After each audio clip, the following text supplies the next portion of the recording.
Assalamualaikum warahmatullahi wabarakatuh. Alhamdulillahirabbil alamin. Waalaikumsalam. Semualah Dr. Prof Muhammad Zudi dan Dr. Kamil, semua penonton pada petang ni, alhamdulillah, syukur pada Allah SWT. Pada petang ni kita nak bincang satu tajuk. Ana ni kira kali kedua lah. Kan? Ambo ni kira kali kedua dah ni. Baguslah tu. Seorang pengacara yang berjaya lah tu kalau macam tu. Hari ni kita nak berbincang berkenaan dengan ana rasa tajuk ni agak penting juga sebenarnya. Iaitu berkenaan dengan satu tradisi besar dalam Islam, iaitu namanya tasawuf.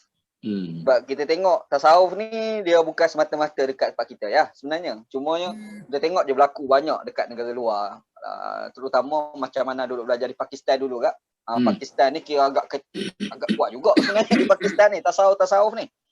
Cuma bila mari wacana tasawuf ni dia banyak pergi kepada kononnya dikatakan sebagai amalan mereka tu bid'ah contoh. Lepas tu ada golongan lah yang menyerang aliran-aliran tasawuf. Lepas tu ada pula wacana-wacana yang dibawa oleh tasawuf itu dikatakan sebagai tidak berasas daripada Al-Quran dan juga hadis Nabi SAW lah kan. Jadi dan sebenarnya ada pula satu angle yang lain pula mengatakan sebenarnya tasawuf ni bagus untuk membina jiwa masyarakat yang baik. Maka dengan itu kalau kita duduk dalam satu masyarakat yang ditekankan konsep tasawuf, maka masyarakat tu lagi baik lah. Jadi itu wacana-wacana yang berlaku lah berkenaan dengan tasawuf lah.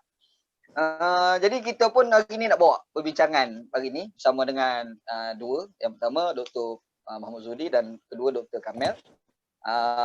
Dan penonton kalau ada siapa nak tanya soalan, boleh tanya soalan, kita buka.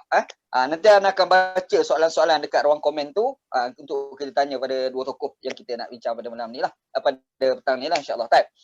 Ana rasa nak mulakan dulu dengan siapa dulu Dr. Muhammad dulu ke? Boleh, tak ada boleh. Kita pergi pada definisi dulu kali. Tasawuf ni ke apa dia? Tasawuf ni. Sila doktor. Dia macam ni. Definisi yang ada dalam buku-buku akademik tentang tasawuf tu, saya nak bandingkan samalah seperti cerita zaman dulu. Beberapa orang buta cuba mengenali gajah. Okey.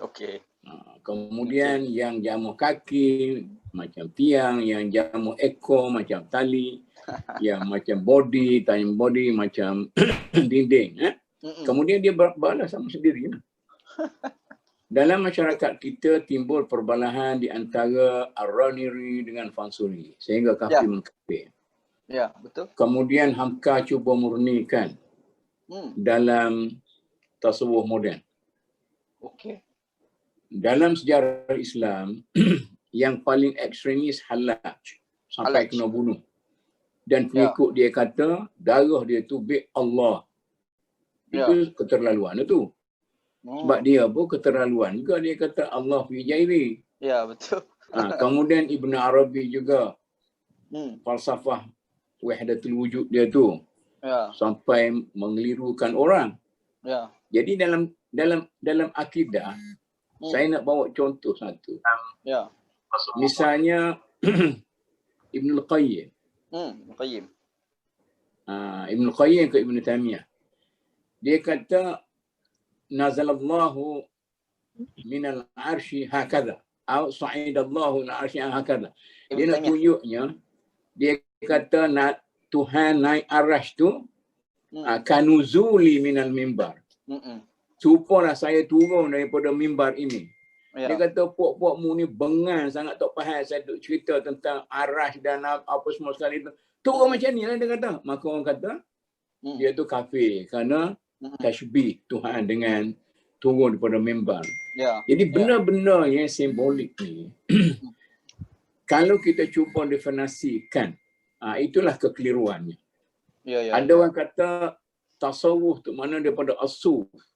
Melihat pakaian dia, pakaian yang tidak begitu berjenama lah. Saya masa duduk Mahat tu, saya pakai baju Chuck Harris. Harga dia RM2.50. Kemudian kawan-kawan saya pakai baju cap diplomat, harga di RM5. Maka saya itu sufi lah masa tu. Nah, kemudian ada orang kata tasawuf tu ahlus suffah. Iaitu ada di Masjid Nabi itu di belah belakang sekali tu. Jadi puak-puak ni puak-puak yang tak ada duit lah, mana pergi duduk masjid tu duduk tunggu makanan orang sabil itulah. Ya. Jadi masing-masing duk tafsirkan dari sudut pandangan masing-masing. Maka kita pada zaman ini, pada zaman kebangkitan semula Islam ini, kita tidak patut mengambil metod para ulama dan pengikut Islam, pengikut tasawuf yang lahir pada zaman kejatuhan Islam. Sebab kerana ilmu sudah diselewengkan, ilmu zaman jatuh. Maka berkelahilah. Ilmu kalam pun dijadi ilmu kalam, ilmu cakap-cakap, perkelahian berasas kepada bahasa. Ilmu fiqh tu sudah menjadi fiqh mazhab, berkelahi antara mazhab. Ilmu tasawuf, akhlak, Imam Ghazali bawa falsafah akhlak dia. Itu satu hal juga. Jadi oleh kerana itu, macam inilah kita katakan. Kalau saya cerita ni panjang ni Ustaz, macam mana ni? Tak apa. Ni kita boleh. Okey. Secara ringkasnya, saya nak kata tasawuf ni kalau berasaskan kepada Quran Sunnah, saya nak bezakan antara tasawuf dengan tarikat. Tasawuf itu ialah isinya, tarikat itu ialah metodnya. Kalau kita bercakap tentang tasawuf, mana kita kena tumpu pada isinya itu. Skandarani ke, Hallaj ke, isi dia punya tu. Kemudian metod dia tu masing-masing. Sebab itulah bila Ar-Raniri mempertikaikan Fansuri, bila Fansuri kata sekian, maknanya dia melihat kepada tarikat itu, metod itu. Sedangkan kalau dari segi isi, mungkin tidak ada berbeza di antara Raniri dengan Fansuri, sampai bakar buku sebagainya. Okey. Kita balik pada Quran dan Sunnah.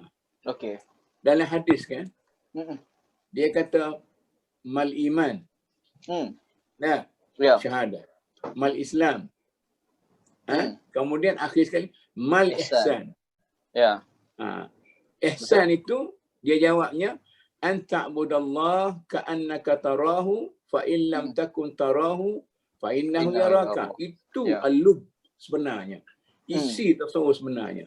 Maknanya saya nak translate di sini, orang yang mengamalkan Islam berasaskan nilai tambah yang banyak.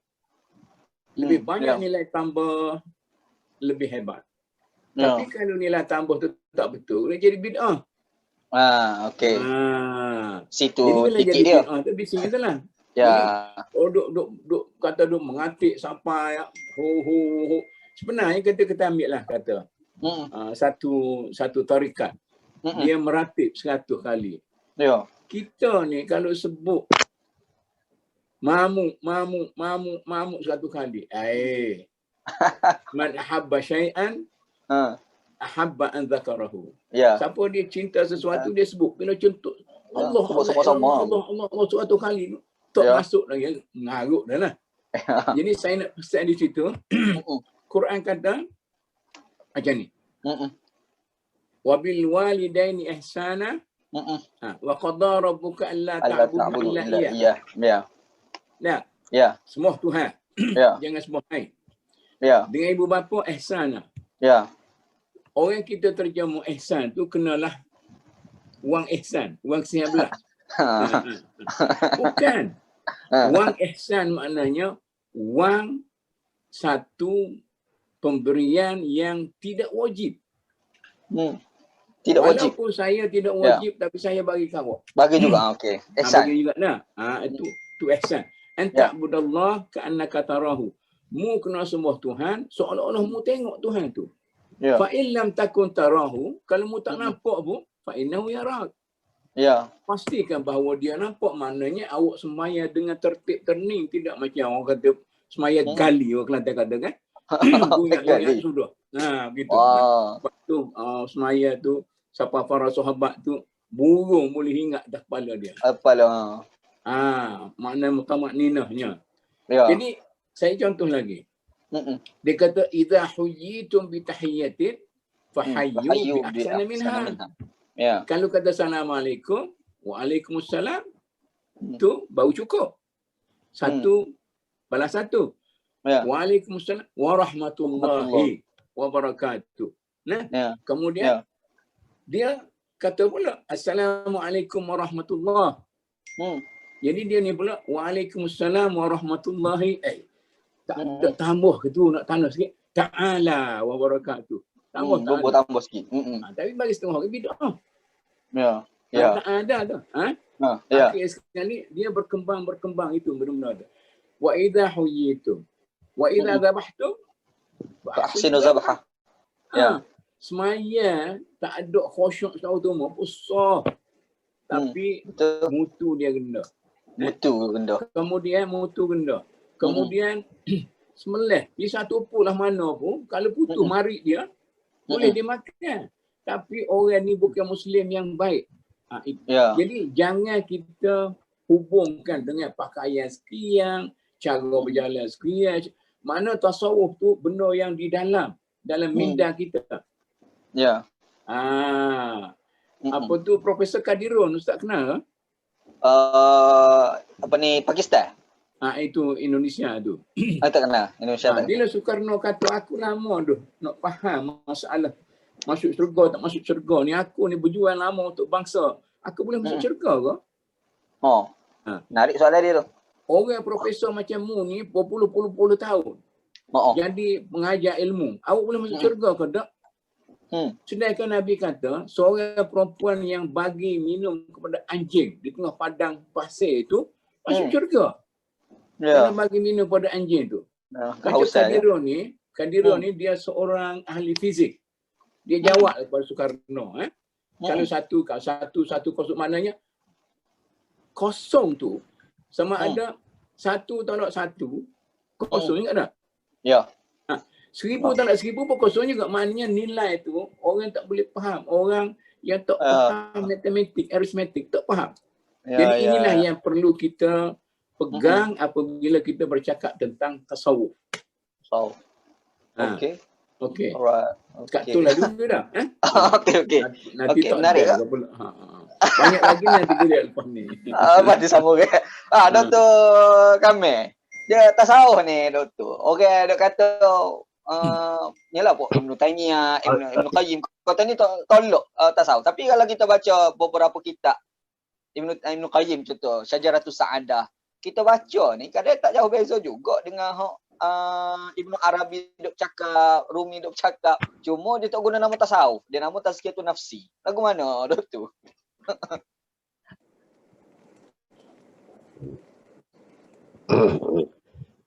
Assalamualaikum.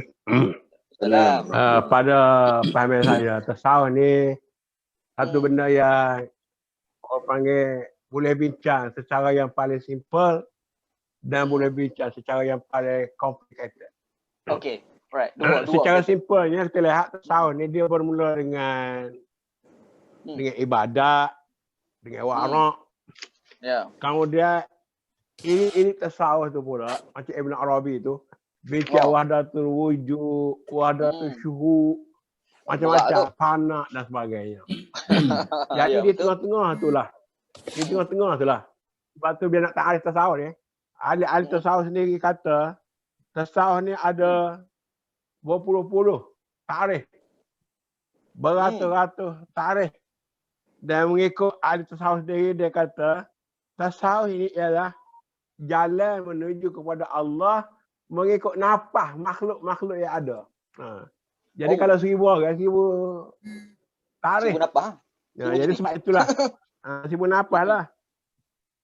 Malah As-Saradi sendiri pada kitab Awariful Ma'arif, dia kata ada 70, 80 tarikh. Jadi maksud di sini, banyak.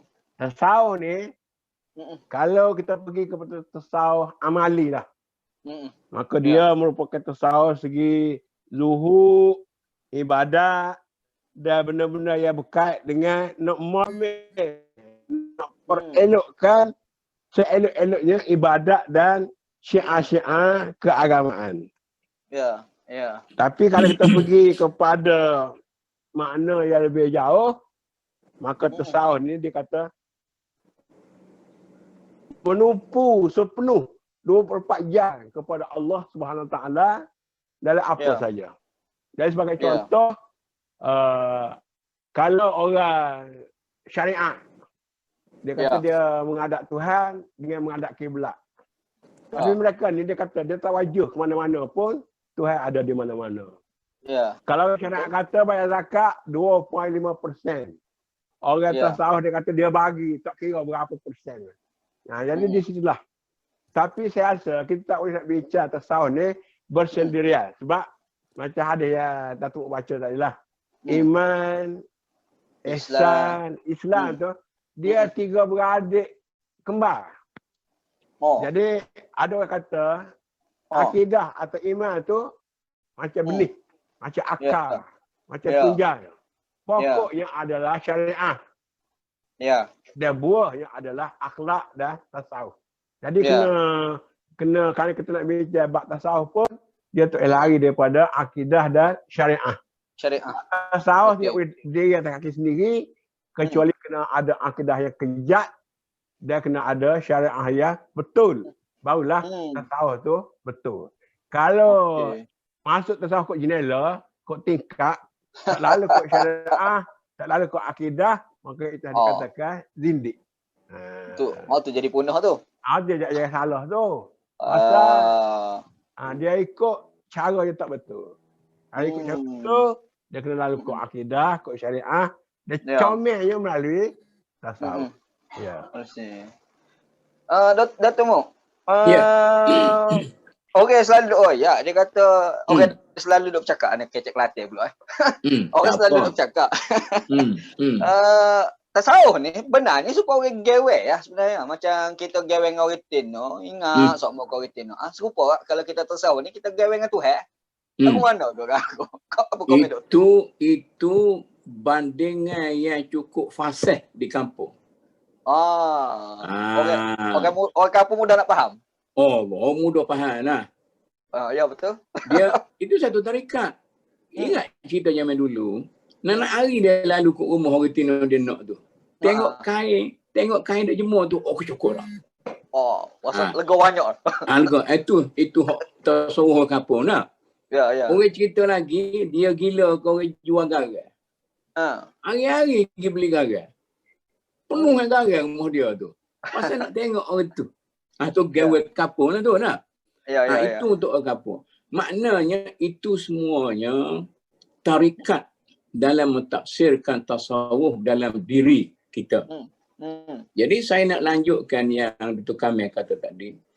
Banyak contoh-contoh yang diberi oleh Dr. Kamil tu ialah contoh-contoh kita melihat tasawuf dari perspektif tarikat masing-masing. Masing-masing. Macam Imam Ghazali kata tazkiyatun nafsi, membersihkan jiwa, akhlak. Sebab Imam Ghazali itu dia tak pisahkan antara akhlak dan tasawuf tu. Lepas tu ada orang kata yang Dr. Kamil kata tadi ialah Ibn Qayyim dengan kau ustaz kata tadi Ibn Qayyim Ibn Taimiyah tu menolak tasawuf. Kononnya dia bukan menolak tasawuf, dia menolak tarikat yang menyeleweng, yang bersandar kepada tasawuf. I see. Jadi kata Fansuri, tasawuf itu sama seperti santan. Sedap ya. Isi kelapa itu menjaga santan itu ialah akhlak. Alright. Kemudian di luar akhlak tu ada tempurung. Iaitulah akidah. Di luar tempurung tu ada sabut. Itulah pekah. Macam doktor katakan tadi, tanpa sabut kelapa tu jatuh daripada pokok, pecah tempurung tu. Betul. Tanpa tempurung, isi kelapa tidak boleh bergantung kepada siapa-siapa. Betul. Tanpa isi santan tak boleh bergantung kepada itu kamil mutakamil. Maknanya syariat itu ialah satu yang komprehensif. Tak boleh kita nak bezakan antara mana syariah, mana akidah, mana tasawuf, mana akhlak. Satu. Oleh kerana itu, jadi benda-benda macam tu. Jadi untuk budak-budak muda ni, budak-budak moden muda ni, kita suruh dia beza antara matematik biasa dengan matematik moden. Orang macam saya ni tak sempat nak belajar matematik moden. Tapi saya duk dengar lah anak-anak cucu duk cerita ni, macam mana arithmetic, macam mana gitu. Jadi matematik biasa ni, cikgu kata, jawapan mu ni betul. Tapi jalan ni salah. Ni tak boleh ni. Oh, jalan salah, jawapan betul. Jawapan betul. Jadi saya masa duduk Mahad Muhammadi dulu, buat miqat. Buat miqat ni, ustaz kata saya, mu ni mamuk tak tahu gapo buat. Aku tahulah jawapan yang betul tapi jalan dia salah. Kata ustaz, ana buatlah ni dengan cara ana fikir sendiri. Jalan dia salah, tak boleh. Jadi saya pun kecewa dengan marah dia tu. Saya balik, saya soyok semua sekali. Buku jawapan mikot saya tu teruk dalam baku sampah dan saya tak masuk periksa. Dapat kosong mikot. Tengok dalam buku rekod saya di Muhammadi. Kosong. Kerana jawapannya betul, jalan tak betul, ustaz marah. Jadi matematik moden, dia tidak tengok pada jalan tu. Yang penting natijah dia. Yang penting natijah. Awak ada jalan awak sendiri sampai natijah. Betul. Ya. Kalau orang macam saya ni periksa tesis. Ini orang untuk akademik sikit dah. Saya tak perhati banyak orang periksa tesis. Dia tak boleh beza antara pendapat penyelia dengan pendapat examiner. Pendapat examiner dengan pendapat pelajar. Dia tak boleh beza. Akhir sekali duduk IQ. Mu bapa kata gini-gini. Itu pandangan pelajar. Tesis dia. Terimalah tesis dia. Tapi kita kena exam masalahnya. Apakah kalau metod macam ni, jalan macam ni, jawab macam ni. Faham. Okeylah tesis yang baik lah tu. Kalau tidak tesis tu pakai cek kopi lah. Waktu orang pergi ke Azhar tu. 2 jilid besar tesis tu. Lepas tu dia karang sendiri satu paragraf. Ini tidak ilmiah ni. Jadi masalah lagu ni, kita mesti memurnikan tasawuf itu dari debu-debu zaman kejatuhan pemikiran Islam yang meletakkan segala muknikah, tarikat apa semua sekali tu sehingga tasawuf tak nampak macam kita katakan buah kelapa tu. Dia kata buah kelapa ni lagu ni. Padahal dia tengok kulit. Buah kelapa ni macam ni, dia tengok punggung. Buah kelapa ni macam ni, dia tengok kelapa tu. Dia kata ini tak ada. Pasal kelapa muda tak tumbuh lagi, mana ada santan. Dia ni tengok santan saja. Dia tak boleh. Dia tengok satu sudut je. Dia tengok satu sudut je. Tengok sudut macam baru ni kita fikir kan. Orang tu kata bukit tu biru, orang ni kata hijau. Biru dengan hijau tu gak. Jauh jadi biru, dekat jadi hijau. Ada? Betul. Dr. Kamil. Tak tahulah betul ke tak lah, tapi tuduhan mengatakan bahawasanya tasawuf ni dia banyak bawa pada penyelewengan berbanding hok jalan betul ni. Ke mana tu?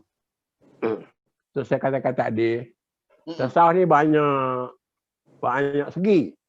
Banyak peringkat. Saya nak dulu sebagai asas. Imam Ghazali sendiri, dia bagi ta'arif tasawuf bukan satu. Banyak. Untuk orang awam, dia tasawuf ni berpindah daripada perangai huduh, sifat yang mazmumah kepada sifat yang mahmudah. Dari bekir kepada baik, dari sabar kepada sabar, daripada kerah kepada lembut. Begitu. Itulah tasawuf untuk orang awam. Tapi untuk elit-elit yang sudah mencapai tahap yang tinggi, tasawuf itu adalah nur daripada Allah yang dicampakkan kepada hati hamba-hambanya sehingga hamba tu boleh melihat apa disebut sebagai ilmu kasyaf, ilmu laduni. Dia boleh baca sampai di Lauh Mahfuz. Mana Imam Ghazali sendiri ni untuk orang awam lain. Tak ada tasawuf. Dan untuk orang, jadi Dia timbul masalah ni dalam tasawuf amali, tasawuf akhlak ni tak timbul masalah. Tapi bila mari tasawuf falsafah, dia dibawa oleh Ibn Arabi, oleh Al-Hallaj dan macam-macam ni, dia mengatakan Allah dah jubahku, Allah dah bajuku, Allah dah tanganku, aku bernafas dengan ruh Allah. Tu jadi dengan kubel tu. manusia ni satu wahdatul wujud. Itu dah dipanggil falsafi yang menjadi jendela tingkat masuknya ajaran-ajaran sesat. Dia jendela. Kemudian satu lagi. Tasawuf ni asalnya kepahaman dan amalan orang masing-masing. Kalau sahabat Nabi tu.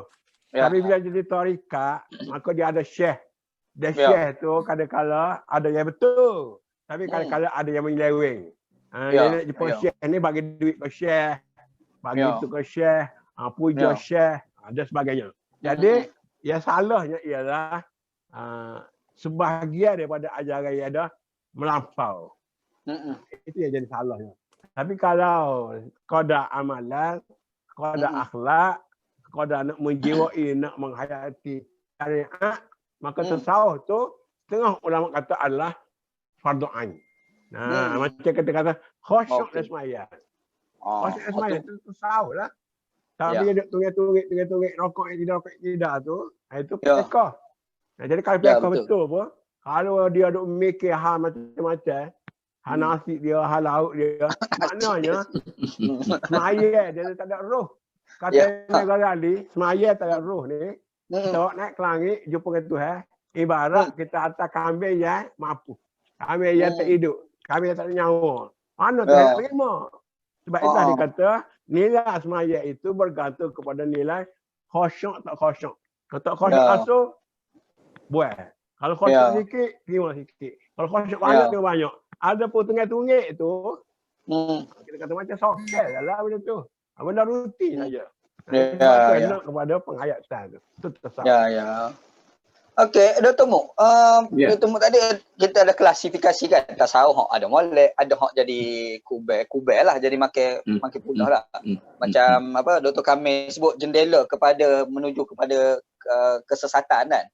Ada orang hujah, dia kata tasawuf ni segi sejarah dia bukan bermula pada era salaf, era Nabi, sahabat, tapi dia bermula tu apabila dah ada integrasi ilmu antara Islam dengan Ajam, dengan Farsi dan India. Di situlah permulaan bagi tasawuf, segi sejarah dia. Jadi apakah permulaan tasawuf begitu pun ada lagi klasifikasi antara baik dan tak baik. Kau macam mana? Sila Doktor. Itu silap kita lah tu. Tasawuf tu bukan hak dia kata tu. Dia kata tu tarikat. Tu kategori tarikat lah tu. Okey. Alright. Dia macam ni. Apabila ilmu Islam tu berkembang, maka dia akan jadi banyak cabang. Mula-mula ilmu Islam tu satu sahaja. Iaitu wahyu. Wahyu saja dah. Okey. Sebab tu pada peringkat awal al-fiqh yashmulul kun. Perkataan fiqh tu itulah semua sekali. Sebab tu Imam Abu Hanifah dia menulis buku Al-Fiqhul Akbar, fiqh agung. Tapi kalau tengok tu tauhid. Bukan fiqh biasa ni. Betul. Bukan biasa ni. Jadi ringkaskan cerita, kita balik dengan siapa kalau peringkat kata Ibn Rushd dengan Ghazali. Tahafut falsafah. Panjang ke balas tu? Tahafut macam-macam lagi. Betul. Kata teruklah pok-pok. Yalah, kalau cara kita kecek biasalah. Teruklah pok-pok ulama dengan Ibn Rushd kata hebatnya Imam Ghazali kata. Macam mana boleh balas tu? Dia balas tu bukan balas tentang tasawuf, balas tentang method. Maknanya macam mana mu nak sampai tasawuf? Orang falsafah kata gini. Kata orang falsafah akhlak Imam Ghazali gini. Kalau kok mu tu tak siapa melencong. Imam Ghazali kata Aja orang kata halal itu melencur sebab dia menggunakan falsafah tadi laduni dan kata-katalah Ibn Rushd yang lebih itulah. Jadi awak melencur tu pasal awak menggunakan logik falsafah, guna mantik apa semua sekali ni. Di Bono kata logik tu dah tak betul. Logik tu tak betul. Kita kena berfikir secara tanpa logik. Dia kata di luar kotak. Ini. Jadi kita nak kata di Bono tidak serupa dengan Aristotle apa semua sekali. Tidak, jalan masing-masing. Jadi sekarang ni kita katakan ni dalam zaman apa tu revolusi industri 4.0 ni tak? Oh, kalau kita baca industri berasaskan kepada buku teks zaman saya belajar LCE dulu. Oh kata pok ni menyeleweng lah ni big data. Big data. Baru ni ada orang tanya saya.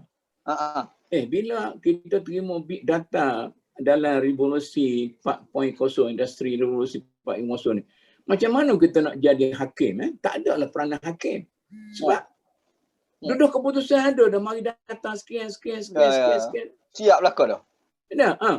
Jawapan dia mudah je. Awak tak belajar logik, tidak belajar apa tu prinsip berfikir. Berfikir ni sekurang-kurangnya ada dua. Satu kualitatif, satu kuantitatif. Kalau kita naik pangkat pun, ada penilaian kualitatif, kuantitatif. Tak naik Profesor Madya. Betul juga. Buku, artikel ada 100, 200. Tapi Pak Cik kat rumah pun tak kenal awak sebagai ahli akademik. Boleh ke jadi profesor situ? Dari segi kuantitatif, awak tak lulu. Dari segi kuantitatif, awak lulu. Ada 100 artikel. Tapi dari segi kualitatif, awak mesti lulus. Awak tak lulus, awak tak kenal. Sebab tu, masa saya duduk jadi dekan dulu, adalah kita duduk baloh dengan naik chancellor apa semua sekali. Dia kata nak bagi Profesor Madya mana kat ONT. Hanya ada berapa artikel ya? Saya kata dia tu lebih masyhur pada awak sebagai naik chancellor awak tak kenal. Tapi dia ni dunia kenal. Macam mana tak lewi Profesor Madya kat dia? Awak dah naik Profesor Melanggut dah. Akhirnya bui lah. Dia tengok sudut kualitatif lah tu. Kita sekarang ni kalau dia panggil ada fikir apa tu? Nak naik pangkat dia panggil apa dia. Apa tu. Itulah. Jadi sekarang ni kita kena guna semua kekuatan ilmu yang ada untuk sampai kepada tu. Dulu orang kata, macam mana Kiraman Katibin ni nak tulis dosa pahala orang dengan berlangut-langut banyak sebesar mana kertas dia cara fikir zaman tu. Kemudian bila balik pada komputer sekarang ni, Allah lagu Kiraman Katibinnya. Kiraman Katibin macam dalam drive tu je berapa orang dah beribu-ribu. Itu loan ni tak sampai akhirat, tak sampai kiamat lagi. Sebelum kiamat saya tak tahulah lagu mana ni. Ni apa tu teknologi apa ni? Nano ni. Tunggu lagi. Lepas nano ni ada nano lagi. Apa lagi? Itulah ilmu Tuhan. Jadi kita lah ni zaman moden ni kita cuba faham tasawuf melalui tarikat orang-orang zaman dulu, maka kita akan gagal memahami tasawuf itu. Maka kita berkelahi sebagaimana orang dulu berkelahi melihat daripada perspektif masing-masing. Sedangkan sebab perkelahian itu tak ada sekarang ni. Betul. Sebab tu orang Islam kena pecahkan kepompong. Kepompong kejatuhan pemikiran Islam, barulah dia boleh faham yang tinggi-tinggi. Sebab tu sekarang ni saya masa duduk di ISTAB tu. Pok profesor tu orang ni Ibn Khaldun, ini Profesor Razali, Ghazali. Sebenarnya Ibn Khaldun tu, kalau kita baca Ibn Khaldun, dan konteks Ibn Khaldun dulu, itu sejarah pemikiran. Bukan ilmu sosial. Kalau memang Ghazali, secara akhlak sekarang ni, ilmu sosial dan akhlak sudah berbeza. Tapi ambillah buku-buku tu, dijadikan literature. Itu yang maksud saya, kita bila baca buku, baca kitab, jangan bertaklid harfan biharfin. Ambil al-lub, isinya. Kemudian kita tafsir sendirilah dah. Betul. Baru ilmu kembang deh. Lah kalau pekoh kat New Water tak lewat Ismail tahu. Dia tak faham tentang apakah pembersihan secara tabi'i. Pembersihan secara mekanikal. Ya. Bersih cara apa tu mekanikal dengan apa tu satu lagi dah apa tu apa ni lah yang cara jadi macam-macam bersih.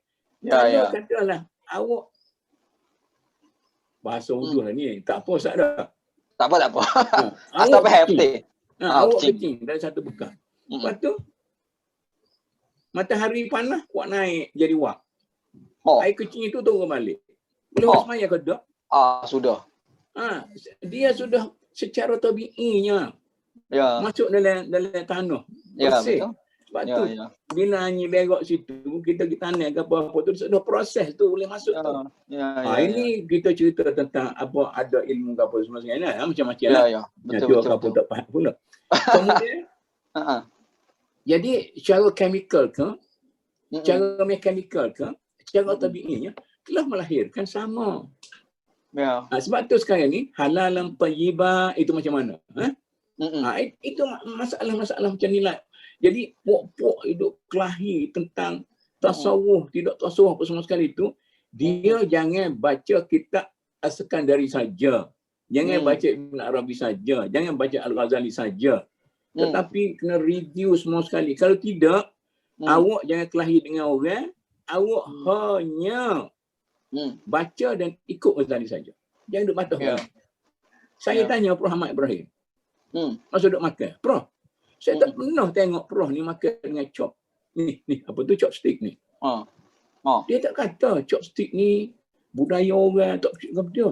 Tak. Dia kata saya tak makan chopstick ni, saya takut saya rasa selesa ni chopstick. Betul.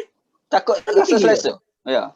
Takut rasa selesa maknanya saya tak nak guna budaya orang lain, tapi dia tidak kritik.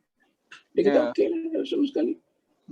Nah, satu hari itu saya kata, Prof, duk meeting ni di Langkawi. Meeting Langkawi apa semua sekali. Letih ni, mari kita jalan-jalan sikit. Saya pun kata, okey, saya pun letih juga. Apa nak jalan kat mana? Saya kata, dia kata kita pergi kot tu lah, tepi kolam mandi apa semua sekali. Hey Prof, kita ni pok ulama kan ni, apa lalu kot berjalan dengan orang nak pakai spanduk apa semua. Dia kata kita lalu jangan duk tengok sudah. Itu orang yang bijaksana. Nah, dia tidak kata orang tu kafar apa semua sekali. Tak. Ya. Itu yang maksud daripada. Jadi oleh kerana itu tugas kita orang yang dikatakan cerdik pandai masyarakat Islam sekarang ini ialah memurnikan masyarakat Islam, tidak mengacau bilaukan masyarakat. Ya. Ini kita cotong ini akhir kelahi. Farid Tasud. Nah, bila awak kelahi semua, awak memimpin. Itu kita. Menarik kok, angle ni menarik. Dr. Kamil, ada orang tanya soalan dalam komen ni lah. Dia kata, mengapa wacana Ibn Arabi lebih diraikan dalam tradisi Syiah berbanding tradisi Sunni? Soalan dia. Tradisi Syiah ni dia tradisi falsafah. Okay. Ibn Arabi dalam tasawuf dia berfalsafah. Jadi orang yang tak faham falsafah, terutama orang kita sebut sekarang ni ahli-ahli hadis lah, dia tolak falsafah, dia tak faham. Macam kita orang tak faham sastra. Dia kata apa ni, ada almarhum siapa dulu, dia kata, wahai Tuhanku, ku ketuk pintumu. Ada ustaz kalau tak boleh mana tu ada pintu. Tapi dia bercakap dalam bahasa sastra. Langit ada pintu, bumi ada pintu, nak jumpa Tuhan ada pintu. Jadi itu perbezaan. Sebab itu saya nampak sejarah tasawuf ni, dia memang dia mula daripada ayat Quran, dia mula daripada hadis. Tapi bila masyarakat Islam berkembang, pergi ke India, pergi ke Parsi, pergi ke macam-macam tadi, maka waris-waris lama, sebab tasawuf ni kena satu benda orang tak faham juga. Dia bukan dalam Islam saja tasawuf ni ada. Dalam Kristian ada tasawuf dia, dalam Buddha ada tasawuf dia, dalam Hindu ada tasawuf dia. Jadi lama kelamaan ada ahli-ahli tasawuf Islam ni meminjai kata-kata. Ini dikatakan pengaruh daripada Hindu, pengaruh daripada Buddha. Tapi itu berlaku sudah pada abad ke-7, abad ke-8 Hijriah dah. Tapi pada abad pure Islam dulu, maka semua bersandar kepada Quran dan hadis. Tetapi bila dah bercampur gaul tu, misalnya orang India bermasuk Islam, dia ada faham dia sebelum dia masuk Islam tu. Maka bila dia masuk dalam Islam tu, dia tengok konsep fana. Konsep fana ni macam konsep nirwana dia. Dia cara kot itulah. Macam dalam Kristian. Orang Kristian dia pakai bulu. Orang Kristian ni dia kata kita ni dunia duduk dia tak nak bergaul dengan orang. Jadi bila ada ahli tasawuf Islam ni terpaut dengan benda-benda ni, jadi digunakanlah istilah-istilah tu.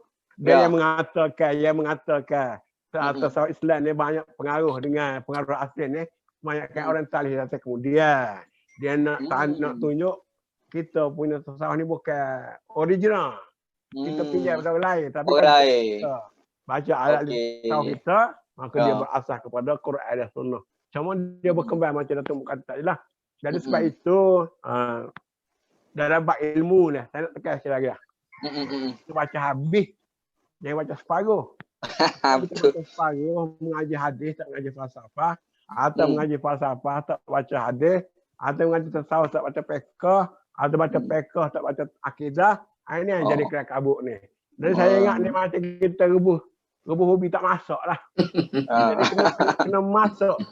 Kena masuk ilmu tu barulah dia jadi molek. Ya, baru hobi boleh makan dia. Kita dah makan hot apa ah. Makan tak apa. Ada ni, Dr. Mu ada orang tanya soalan ni. Dia kata ada yang mendakwa zikir-zikir yang diamalkan oleh sesetengah kumpulan tarekat diberi secara yaqazah dari Nabi kepada guru-guru mereka. Apa pandangan Prof? Tu soalan ni. Muhammad Asrul tanya ni. Asrul. Tak suruh tanya lah benda tu. Tak sapa. Asrul tak sapa. Baca literature tinggi-tinggi. Baca, dia baca ke Nobel Syih. Syahnun. Oh, marahlah apa Syahnun ni kecek kasar. Mana nama Nobel dia Tai. Ya. Apa ni? Orang tak faham. Kemudian katalah tadi. Dalam Ar-Rumi, tadi saya lupa nama. Dia lalu dia Ar-Rumi kan? Ada satu sajak dia namanya Sidang Ahli Neraka. Oh. Menarik bunyi tu ada apa Kalau Kasih Ahmad masih hidup, saya nak tuduh dia. Sidang roh awak tu, awak ceplok daripada Rumi. Tetapi oleh kerana awak ni bukan ahli tasawuf, awak mempertikaikan awak. Awak kata kufur dengan apa semua kan. Siapa tu Ustaz Zul dulu pun kata Kasih Ahmad ni kufur. Ni tahun 50 saya kecil-kecil lah. Sidang roh dia kata Tuhan telah mati dia kan. Dalam Rumi tu dia kata. Baru ni saya sebut dah rasanya dalam forum mana tak tahu. Dia kata bila aku mati, usunglah mayat aku ini pergi ke kubur. Bila kamu mengusung mayat aku pergi ke kubur, kamu bekalkanlah sebotol arak. Dan selain itu, kamu bekalkanlah satu benih anggur. Dan tanamlah anggur itu atas kubur itu. Saya akan jadikan anggur itu sebagai arak dan akan aku akan lakukan pesta arak dalam neraka Jahannam. Ayat ada tu. Oh, hebat tu. Ya. Ustaz klik baca, tengok tube lah. YouTube dalam apa tu Syekh Parsi dia Liqa' Ahli Jahannam. Ya. Ini orang tak faham. Saya tanya kawan saya orang Iran, macam mana ni Rumi ni, kafir ni. Dia kata kamu tak faham. Kamu tak faham. Ya tak? Sebenarnya itulah. Kemudian kita pergi pada Umar Khayyam. Kita cuba melihat dari perspektif para penyair. Novelis, para penyair, ahli sastra. Umar Khayyam kata, ya Allah, aku tahu dah aku tak layak masuk syurga kerana aku bukan orang lebar. Pokoknya aku minta nak masuk syurga kerana rahmatmu sahaja. Ya. Rahmatmu sahaja. Di awal syair tu dia kata, Jangan kamu menyibukkan diri dengan hari-hari yang telah lepas kerana ia sudah berlalu. Jangan juga kamu memberi perhatian kepada hari yang akan datang kerana besok belum tentu akan datang. Teguklah piala yang ada di hadapan kamu itu untuk kehidupan hari ini. Piala. Macam, dia ni teguk aruk. Ni mana? Jadi kata macam tu juga. Jadi itulah cara orang sastrawan bercakap. Kalau kita cakap ni Ismail Hussein. Ismail Hussein mati dah lagi. Mati dah. Profesor Ismail Hussein. Dia kecek dapur yang anak-anak pun macam orang kecek sastra lah. Kecek bahasa. Keluarga saya pakat marah saya. Apalah ya ni. Buat WhatsApp pun bahasa tu macam tulis cerpen. Bahasa standard. Kita orang gini, bahasa Kelantan gini-gini nah. Saya tak suka macam tu. Sebab kita, identiti kita lagu tu lah. Jadi itulah. Kemudian mari ahli falsafah. Lagu lain. Mari ahli akhlak. Lagu lain. Ahli pekoh. Okey, jangan kata orang pekoh tu tak ada tasawuf. Orang lain juga. Jadi oleh kerana itu, tanya kan? Jadi persoalan mengapa orang Syiah, itu soalan tadi tadi tu soalan pada ramai. Oh gitu. Soalan daripada Asrul tadi zikir-zikir yang diamalkan setengah kumpulan ni, dia kata ambil pada guru. Guru tu kata ambil daripada Nabi secara yaqazah. Ini masalah yaqazah tak yaqazah ni pun dah masuk usul lain dah. Allah. Soekarno kata mengikut Hindu dia kata 100 kali hidup 100 kali mati benda tu masuk syurga. Kemudian kita pula ini camnya Kadirun tadi. Kita pula bila kita semaya ajak, bawa pulut kuning ke semaya ajak. Dia kata kami ada kata dah kan, bercampur bau habis ya qazah tak ya qazah, Hindu tak Hindu, Cina masuk, Hindu masuk semua. Kita bawa semua sekali. Sebenarnya saya satu contoh saya yang saya rasa betul bagi saya, mungkin tak betul bagi orang. Kita minum teh macam orang Iran. Okey. Teh tahu bergula dalam mulut dulu. Bergula dalam mulut. Nak semua ni tu. Betul kata duk cara. Tahu. Tak berasa. Kemudian saya duduk baik dengan masa duduk di Mesir, duduk baik buat baladi ni kan. Dia lauk dia tawar. Nasi dia masing. Saya duduk di England, duduk pakak dengan nama lagi. Saya ingat nama Pahlawan ni. Changgis nama dia. Dia masuk cara Iran. Jadi saya tengok semua sekali ni. Jadi pentingnya kita menyediakan masakan untuk selera kita yang ada. Ya qazah, kalau tidak ya qazah, kalau itu pentafsiran awak. Jadi masalahnya kita nak pada aluk betul. Apa tu apa semua sekali. Sya'ari ni arkam. Sya'ari arkam. Jatuh arkam. Dia bukan kerana benda-benda ni, tapi dia macam apa politik. Oh tu jatuh dia.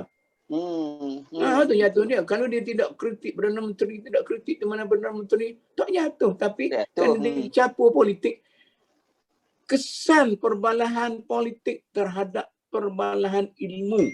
Ya. Rugi dia. Jadi rugi.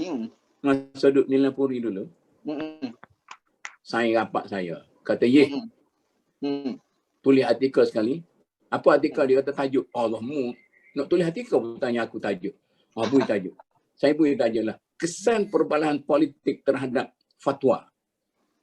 Oi, sedap tajuk tu. Lepas tu, dia tanya pula. Aku nak ambil rojak yang mana? Bahasa kata. Orang tu. Saya pergi carilah 10 butir buku. Nak buat satu artikel fatwa. Okey lah. Tak apa. Dia kata boleh dah. Esok apa artikel itu? 3 muka surat. Ada. Kata mu tulis ke apa ni? Kau cahayalah ni mau ni. Dia kata ni berasal pada buku-buku tu. Tak masuk isi lagi pun mu tulis atas tu. Inilah kita ya qazah tidak ya qazah tu sya'ari.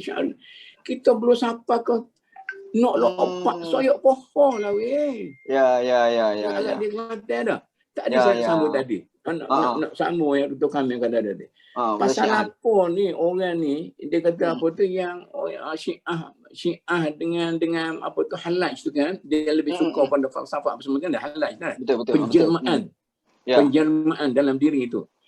Orang Syiah ni berasal daripada orang Farsi. Yang menyokong dia Syiah Ali ni pokok Farsi kan? Ya, betul. Jadi dia tak tahu tu bagaimana Amin dengan Ma'mun kelahi dua beradik, satu unsur Farsi, satu unsur Arabi. Ma'mun tu Farsi benar Ma'mun. Dia orang Farsi ni asalnya dia orang semua Hafi. Semua Hafi. Asal maju sendiri. Sesuai dengan tarikat Syiah apa semua sekali dia ambil hak tu. Jadi kita sini orang tidak semua Hafi, kita semua berhal, semua pokok-pokok apa semua sekali kan. Sebab tu fakir ni pun adab Melayu masih lagi dalam Islam. Kalau orang Arab tengok, apa lah awak ni buat Islam macam ni, kupu macam ni. Kita kata, awak habis awak tu kupu juga. Kita tak tengok dia punya latar belakang. Ya. Itu masalah-masalah. Jadi sekarang ni kita stop lah. Ya qazah kau tidak ya qazah kau. Asalkan kamu ada niat yang betul untuk mendekati diri pada Tuhan, maka macam Dr. Kamil kata tadi, tarikat itu adalah hak masing-masing. Ya. Silakan. Dr. Kamil, adalah anda baca beberapa artikel. Dia cerita, dia kata sebenarnya Islam masuk tanah Melayu ni melalui tasawuf berbanding fiqh, akidah. Sebab dia kata sebab tu kita lebih kenal Imam Ghazali berbanding Imam Syafi'i. Kita Ihya Ulumuddin tu lebih diajar di Masjid Surau berbanding kita Al-Um, kita Majmu' gitu. Kau lagu mana, Doktor? Sila. Kalau kita kata kita zaman dulu sebenarnya dia gabung satu kitab tu. Gabung. Dia start dengan akidah, lepas tu buat fiqh, lepas akhir tu buat tasawuf, lepas tu akhir tu buat politik pada Syekh Fatani tu. Jadi sebenarnya orang zaman dulu pembahagian ilmu ni tidak begitu jelas. Atau kita kata dia masih membincang secara tokoh macam tu. Secara yang sumul tadi. Jadi dia tidak memisah-misahkan. Bila mari akademik kemudian ni, bila kita dah pecah syariah, usuluddin, akhlak macam-macam ni, tasawuf barulah kita bercampur-campur semua. Tapi dari segi asal saya ingat, untuk orang awam, memang cara itu lebih baik. Macam saya dulu belajar sekolah Melayu. Dia tahu 3 orang cikgu. Matematik pun dia mengajar, bahasa Melayu dia mengajar, bahasa seorang cikgu lah. Dia dia seorang cikgu. Dia 3, dia 4 seorang cikgu. Dia 5 jenis seorang cikgu. 3 orang cikgu kan. Tapi dah sampai sekarang ni, matematik cikgu lain. Pada dunia dah berkembang, dah makin maju dan sebagainya. Jadi sebab itulah. Kita, saya kata macam ni lah, bab tasawuf rohani ni. Orang kaya dengan orang miskin lain miskin. Orang kaya, dia nak makan selera lain. Sebab saya sebut tadi, Imam Ghazali tadi. Dia ada sebut kepada orang ramai supaya jaga akhlak. Tapi dia sendiri boleh percaya ke tak? Kita tak percaya lah. Dia kata dia boleh tengok malaikat. Kita boleh dengar suara-suara para Nabi. Sebab dia punya hati tu sudah bersih. Dia punya pancar kalau mahfud tu macam cumi. Pancar macam matahari tu. Pantulan cahaya tu begitu kuat. Kita yang semayang pun tak ada. Zikir pun tak ada. Sunat pun tak ada. Puasa pun tak ada. Gerak-gemak hati kita. Jadi sebab kita tak nampak. Tapi bila orang lain nampak, bila orang kaya boleh pakai kereta juta-juta, kita tak ada kena beli basikal, tak boleh. Tak ada duk banding kita dengan dia. Hanya kita tak ada. Ya qazah, tidur tak tidur, wiri tak wiri dan sebagainya.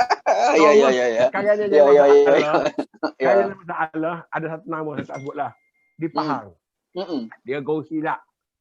Guru silat. Dia kata dia terima wahyu tak malas. Lepas terima wahyu dia bersilat lah. Mana dia kata tak boleh silap pasal wahyu tak turun. Ini cerita. Macam kita tengok drama tu. Mungkin Ustaz tak ingat. Guru Yahya.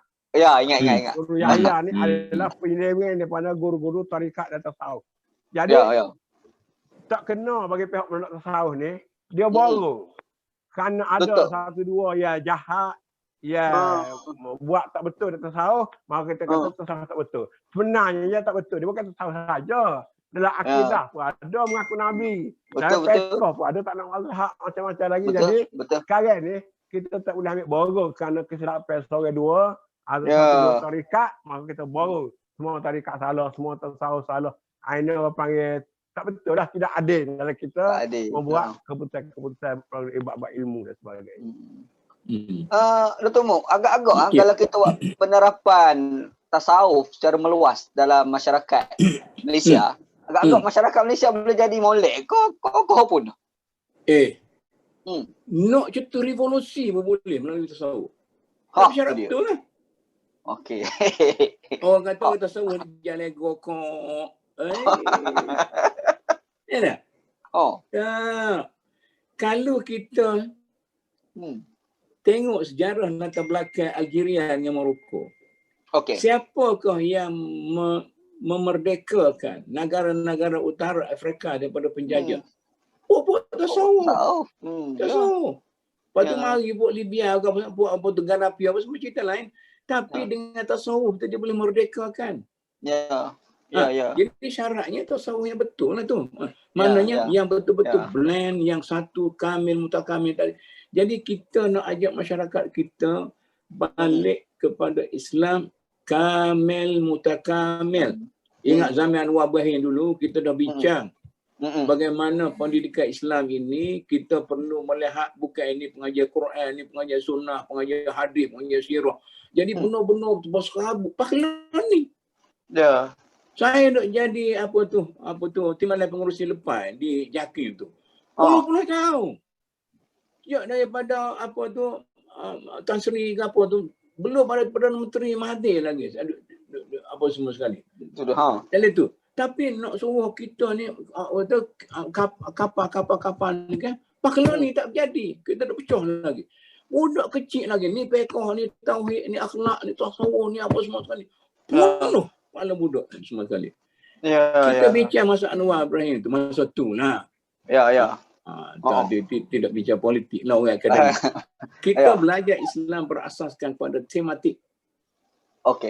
Tematik Masuk kelas, hari ini kita belajar tentang diri awak, tentang manusia, tentang alam.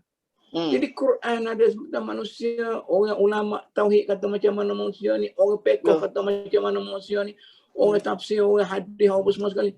Kita kumpulkan, kembalikan kesatuan ilmu Islam itu. Kesatuan, jangan pecah-pecahkan. Dia macam ni, ilmu Islam yang sudah berpecah pada classify ni ialah bila ilmu Islam itu sudah tinggi, masyarakat sudah terpelajar, maka barulah orang bercakap tentang Volvo, Mercedes dan BMW. Awak naik basikal, nak faham tentang sistem Volvo, BMW, Mercedes.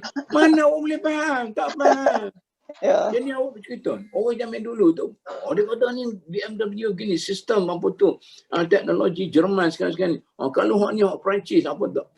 Awak tak faham. Jadi masa sekarang ni, saya rasa kesian kat orang bawah-bawah ni, para ulama Islam perlu tidak ego, kembali kepada asas Al-Quran dan As-Sunnah, mentafsirkan fenomena alam, berasaskan kepada Al-Quran dan Sunnah dan menjadikan pandangan-pandangan ulama terdahulu baik fiqh, baik tauhid, baik tasawuf, baik tarekat apa semua sekali sebagai literature yang tertakluk kepada review yang baru. Tertakluk kepada review yang baru. Review yang baru. Jadi akhir sekali kalau kita nak masak satu makanan yang paling sedap sekali kepada orang Kelantan. Gapo dia Ustaz? Orang Kelantan suka sekali. Budu. Nasi kabu. Orang Perlis motoh. Orang Perlis motoh makan nasi kabu. Bila waik budu lah. Saya ada saya di Mahat Mamandi. Dia ni hidup lagi tu. Tua pada saya. Mak Ali. Apa tu. Gapo? Pemimpin PAH kanan. Ustaz Mak Ali. Ustaz Mak Ali tu. Kena. Dia kecek bak budu-budu. Ni makan budu. Ni apa? Dia kata budu ni daripada anak-anak katak ni semua sekali. Tak apalah mak, aku ni orang darat, tak apa kita makan budu pun. Akhir sekali, tiap-tiap minggu, saya bawa dia pergi ke kedai mulung, beli nasi kabu. Tiap-tiap minggu makan nasi kabu. Boleh 4-5 kali, sedap mak nasi kabu. Sedap. Sedap mak nasi kabu. Sedap. Hang tahu ke nasi kabu tu ada budu tu? Ada budu? Ya sedap tu. Kerana budu tu lah. Maka mulalah dia hirup budu tu. Nampak tak? Jadi kita tidak boleh asaskan. Kalau saya bahas dengan dia, budu ni, bagus, gini. Tak jadi bug Di Kelantan kata budu. Di England orang kata cheese. Di negara Arab kata jibnah. Tengok duduk di Pakistan jadi golek. So jadi apa ni? Golek yang berapa tu. So jadi susu masak berapa semua sekali tu. Ini benar-benar metod ni kata apa nak saya tengok di Pakistan tu, di Karachi kan. Dia golek tu. Nak so jadi susu tu masak. Betul. Itu cara dia dah. Lepas tu dia belah tu busuk banget. Ya. Betul. Ustaz Dr. Mak Zaki daripada England, mula-mula mari sini, orang duk kata buah durian sedap. Dia beli buah durian lah. Kemudian buat balik ke hotel dia. Busuk dia kata buah durian. Oh, dia jual tu dia kata. Tipu dia ni. Dia tahu dia Pak Tos Apah tu.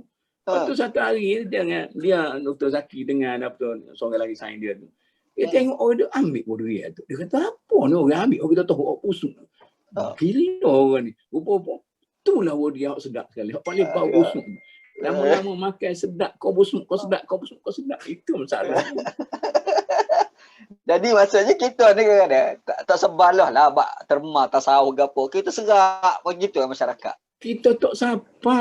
Maka mintalah para ulama kita. Tengok dua orang PU ni. Tak kami kita tak sama orang dah. Ya, tak sama orang lah. Dua kes dah. Jadi sekarang ni para ulama kita duduk molek-molek, study molek-molek, pakat molek-molek. Jangan waktu kata orang ni. Allah. Itu politik dia ada. Orang politik dia ada majlis dia. Ulama tak cari majlis dari segitu. Dah, kita pakat sama-sama kita. Sebab tu kata awak nak jadi sudu ke nak jadi sendu. Kau nak jadi sudu, cebok kuah. Boleh makuk kita. Kalau kita nak jadi senduk, boleh. Tapi kalau kita nak jadi senduk, nak cuah dalam makuk kita, berkorban habislah. Jadi kita kena ada metod. Jadi para ulama, kalau ulama kecil sebagai sudu, cedok dalam puyuk, bubuh dalam makuk cukup. Jangan duk kata senduk ni apa tak betul. Dah. Faham. Sebab dia senduk tu sebab dia cebok daripada puyuk. Awak nak cedok daripada puyuk, pergi ke itu ni, daripada puyuk ke puyuk. Okey, menarik tu. Ni ada orang tanya ni, Prof. Dr. Kamil. Cahaya Harapan dia punya nickname dia ni. Kalau dalam perbezaan fiqh, pendapatnya saling berlawanan, tapi kita masih kata semuanya betul. Fiqh ni kan macam-macam, tapi betul lah kau. Gitu tak? Sebab fiqh ni praktikal amalan lah. Tapi dalam bidang perbezaan pemikiran firqah-firqah akidah, perbezaan ini menjadi polemik sebab membabitkan akidah yang boleh membawa natijah iman dan kufur. Beza mungkin Salafi, Asy'ariyah, Maturidiyah gitu kali. Dia megak akidah kan, maka dia balau kat kafir-kafir lah. Gitu tak? Lepas tu terfikir kadang-kadang dalam tasawuf yang disebut tasawuf tahap tinggi membawa pluralisme agama. Percaya semua agama adalah anak-anak sungai yang menuju laut yang sama. Yang ini melalui Tuhan yang samalah. Kat situ garisan iman dan kufur tu seperti dah tak ada lagi. Apa pandangan doktor? Sebuah kitab. Jadi mudahnya macam inilah. Kalau dalam fiqh tu kita susah nak selesai. Tapi fiqh tu benda nampak, benda amali. Rokok takat ni, sujud takat ni, macam-macam ni. Kalau benda-benda usuluddin atau benda bila tasawuf ni lagi lebih susah. Sebab dia bercakap tentang zauq, azwaq, tentang rasa. Kita nak tanya. Item yang macam ni yang sedap. Ada orang kata dia sedap hak nipis-nipis lah. Bobo tak ada gula. Orang kata aku tak sedap, nak bergula, 2 sudu. Orang kata aku 3 sudu baru sedap. Jadi benda-benda zauq, benda azwaq atau kita kata macam-macam istilah lah. Mawajib dan sebagainya. Benda ni benda tak boleh nak diukur. Benda balik kepada macam kita kata kenal Tuhan. Masing-masing macam mana ni. kita ukur? Saya kenal Tuhan, Ustaz Ji kenal Tuhan, Datuk Mu kenal Tuhan. Jadi makrifat masing-masing. Semua menjadi bertauhid. Tapi tauhid kita tu dia kata berdasar kepada ilmu masing-masing. Saya baca apa ni kitab Fakhrul Razi tu. Dia kata alhamdulillah segala puji bagi Allah. 1000 orang puji, 1000 tingkatan puji tu. Kalau bapak ngemok dia puji anak dia, tak serupa dengan saya puji Ustaz Ji. Ustaz Weji, saya puji, saya kenal Ustaz Weji kata 2 tahun baru. Contoh. Mak bapak Ustaz Weji kata baik Weji. Dia kenal daripada dari perut sampai dah. Umur dah 40 tahun dah. Jadi sama alhamdulillah. Jadi begitu juga kita dengan Tuhan ni. Semua nak menuju makrifat, nak menuju tauhid. Tapi kita tak boleh lari daripada syariat. Jadi kalau kita kata semua orang betul tak betul lah sebab Quran dah bagi batas dia. Ini pagar dia. Yang keluar pagar tu. Dia keluar pagar tu jadi etis pula. Jadi syirik pula. Tapi selagi dia main dari pagar ni, jadi kita ni bebas dari pagar. Sama Islam dah, sama percaya dah, sama semaya dah, kiblat satu, Quran satu, hadis satu, Nabi satu. Cumanya berbeza pandangnya. Sebab tak sama pandangnya budak dia satu dengan budak tahu satu universiti. Dengan orang profesor emeritus mana boleh sama. Kita gila haus sekali tak kena lah. Tak kena lah. Ayalah juga dah. Kan nak bikin wadah terwujud tu, saya cerita lah. Nak kena baca apa ni. Kitab besar-besar lah. Kalau Malaysia ni tanya Datuk Seri Bakar ke apa lah. Kena tanya apa. Hussein Nas apa-apa tu. Jadi saya ceramah macam ni lah. Itu kena siri ceramah panjang. Hari wadah terwujud, wadah tersyuhud. Macam-macam. Ya. Aduh. Kita ni pukul 4-7 ni. Kita ada lebih kurang 10 minit ni. Tapi soalan ni banyak. Hari ni ramai ni 200-300 hari ni kita boleh pergi hari ni. Wacana kita hari ni. Nak tanya soalan ni. Ada temu dah. Muhammad Hanifi dia tanya soalan. Kesan tasawuf antara kita dengan alam. Bagaimana pula Prof? Disebabkan banyak pelajaran yang orang Islam lah dulu belajar dari alam. Dari pokok, dari binatang, sampai pandai besi, pandai ubat dan sebagainya. Oi, hebat tu. Macam mana? Bagus. Saya bagus. Dia macam ni. Dia kata iqra. Baca. Baca Quran. Tak faham pun. Tak belajar bahasa Arab ke? Tapi iqra'il Quran wa qra'il alam. Baca Quran, baca alam. Afala tanzur, afala macam ni kan? Banyak kan? Kemudian balik kepada asas-asas sebenar. Katalah kalau bab iman. Kalau bab iman. Zaman Nabi, ja'a Arabiyun ila Rasul sallallahu alaihi wasallam kata kepada Allah, inni uridu an aslam. Dia kata aku nak masuk Islam ni, tapi aku ni bodoh lah, tak ada pelajaran. Ya. Nabi kata biar bodoh pun. Mu mai ikut mana tadi? Dia kata mai ikut tu. Mu mari tu jumpa gapo tu jalan. Dia kata gapo jumpa tai utang. Lepas tu mu fikir. Bila ada tai utang, gapo mu fikir? Kata tai utang ada utang. Ya. Pandai dah tu. Nabi kata mu sudah mempunyai akidah yang mendalam. Ya. Sebab mu tahu bila ada tai ada utang. Ya. Sebab tu Nabi kata kadang-kadang imam seorang badui, bukan badawi ni. Imam badui, baduin kan? Imam seorang badui ni lebih kuat daripada imam orang hadari. Dia yakin pegang betul-betul dah. Ya. Nah itu. Ambil tu. Prinsip tu. Kalau pekah, dia para sahabat ni, dia berjunuk. Nabi tak ada, sahabat tak ada. Pok-pok yonya-yonya.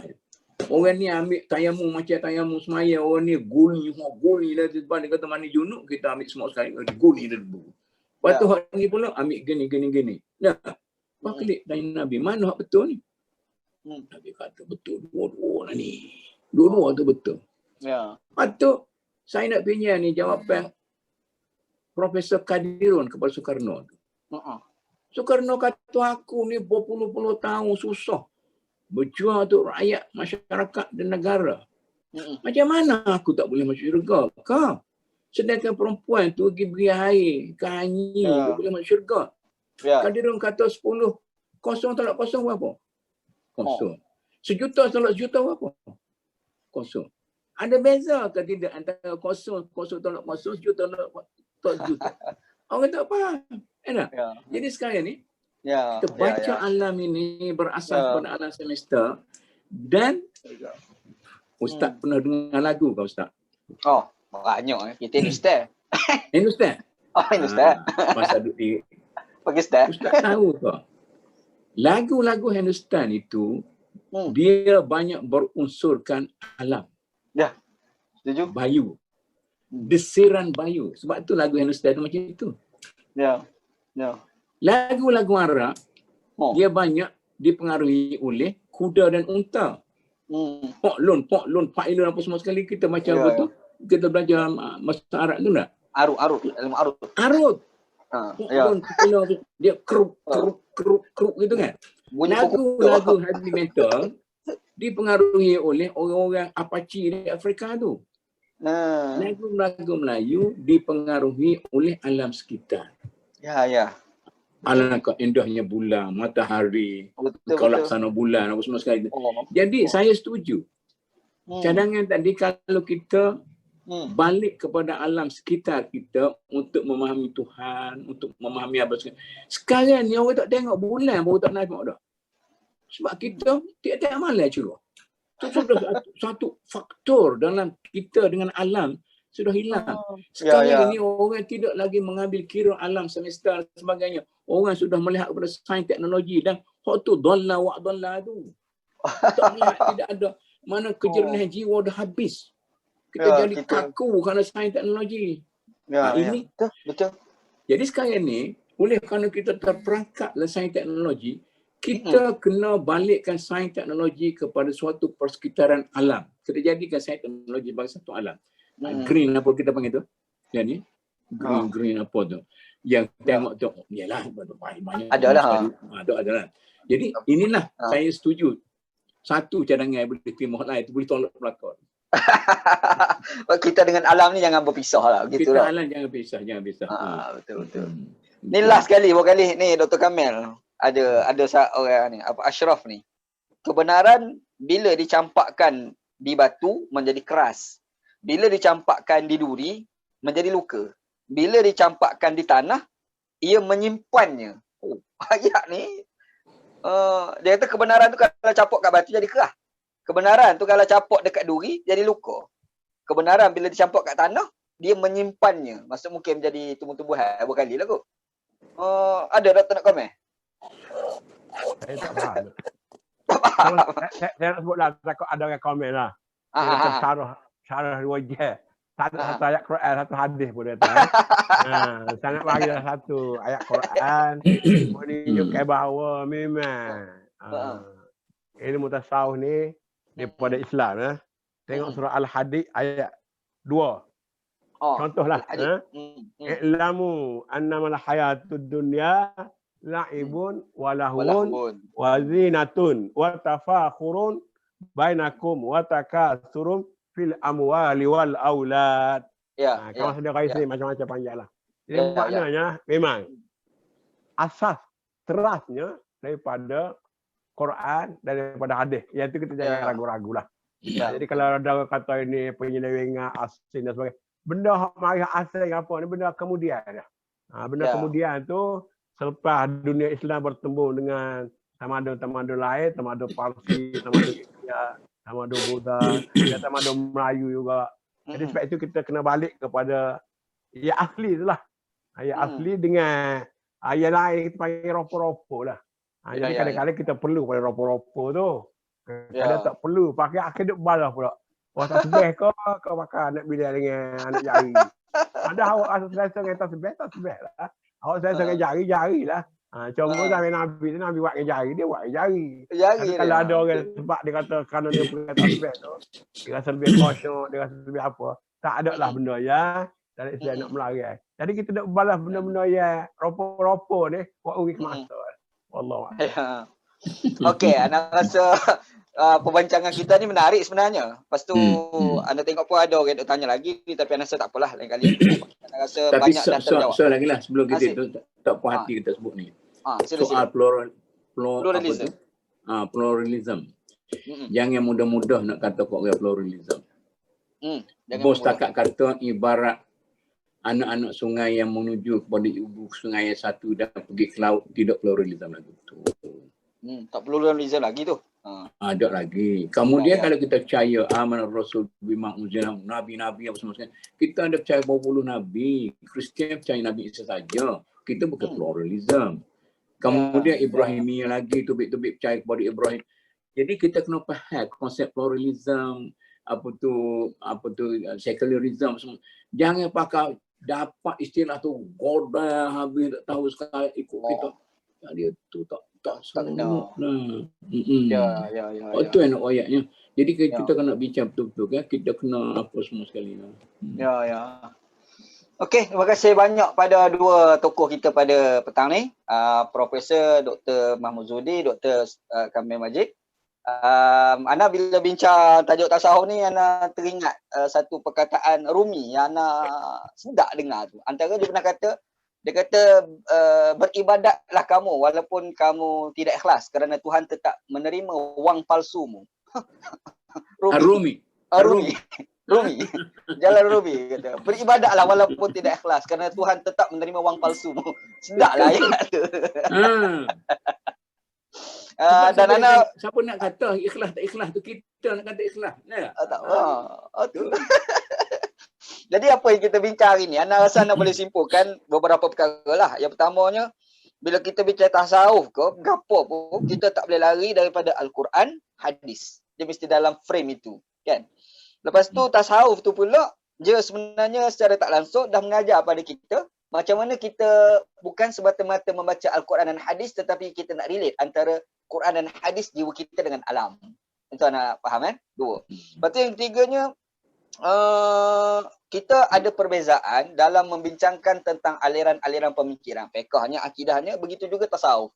Jadi perbezaan di kalangan kita tu mesti dalam frame Islam, bukan frame yang terkeluar daripada Islam.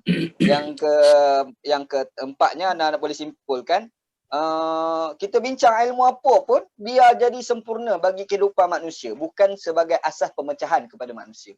Itulah anda rasa boleh simpul daripada bincangan kita pada petang ni. Ana rasa menarik dan bagus. Apa tengok komen tu banyak positif ni. Pocok baguslah tajuk ni, menarik lah apalah. Patut ada kata tajuk akan datang istilah pluralism. Ada orang minta bincang pula. Itu akan datang lah insya-Allah. Dan terima kasih pada jangan tinggi sangat je celaru dia pun. Takut orang tak Dia bawa tak tahu mana-mana. Tak payahlah kita ada hak juga nak mengajar ni pun. Imam Ghazali kata kita mengajar basic-basic dulu. Bagi orang faham. Baru orang Kelantan kata beluh dulu. Kamu ni balik ke masuk kelas lah. Betul-betul. Tak ada kita. Macam Imam Ghazali kata apa? Khawas tu kan? Orang khawas. Klik baca buku Bahi dulu. Okey, terima kasih Dr. Prof. Kamil Mahmud dengan Pak Kamil. InsyaAllah cukup sekadar tu pertemuan kita pada petang ni. Alhamdulillah. Assalamualaikum warahmatullahi wabarakatuh. Waalaikumsalam warahmatullahi